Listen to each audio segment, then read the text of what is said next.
தமிழக பாரதிய ஜனதா கட்சி செயல்பாடுகளை மிகவும் பாராட்டிய மோடி தேர்தலில் பாரதிய ஜனதா கட்சி சிறப்பாக வாக்கு வாங்கியதாக என்டிஏ கூட்டத்தில் கூறினார்.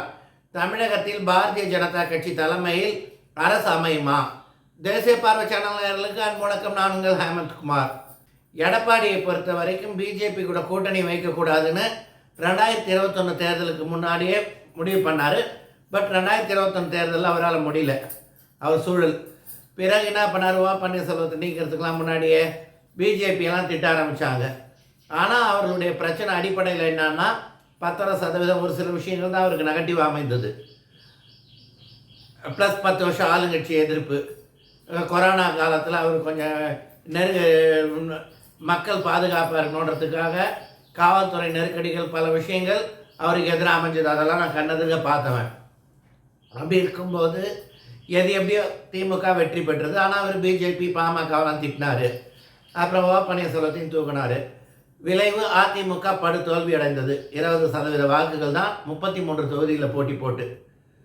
அப்படி இருக்கும்போது இவங்க அதாவது 0.66ன்னு வச்சுக்கோங்களேன் ஓட்டுக்கு. 234 தொகுதிக்கு இவங்களுக்கு எவ்வளோ வரும்? 25% வாக்கு, 30% வாக்கு கூட வராது.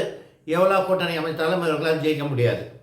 அதே பிஜேபி 11% பெற்றது. பிஜேபி தலைமையிலான கூட்டணி 18% வாக்குகள் மொத்தமாக பெற்றது. இந்த மாதிரி சூழலில் இவர் என்ன பண்ணியிருக்காரு? மோடி பாரதிய ஜனதா கட்சி பெற்ற வாக்குகளை பாராட்டியிருக்காரு. கூட்டணி கட்சி வாக்குகள் எல்லாத்தையும் நேற்று டெல்லியில் நடைபெற்ற என்டிஏ எம்பிக்கள் கூட்டத்தில் பாராட்டியிருக்காரு. மேலும் சொல்லியிருக்காரு, கூட்டணி கட்சியை சார்ந்தவர்கள் கூட பிஜேபி கொடியை தூக்கிட்டு போயிருக்காங்க, இது பாராட்டுதலுக்குரியதுன்னு இருக்காரு.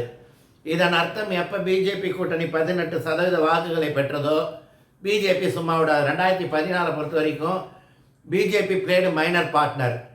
13-14 இருந்தாங்க. பாமக அதே மாதிரி, தேமுதிக அந்த மாதிரி. ஆனால் இந்த வரை பிஜேபி தான் மேஜர் பார்ட்னர். தாமரையில் 24 பேர் என்ன இருந்தாங்கன்னு நினைக்கிறேன். அப்புறம் 10 சீட்டு மாம்பழம், மீதி அப்படி தான் இருந்தது. அதனால் இதேனோ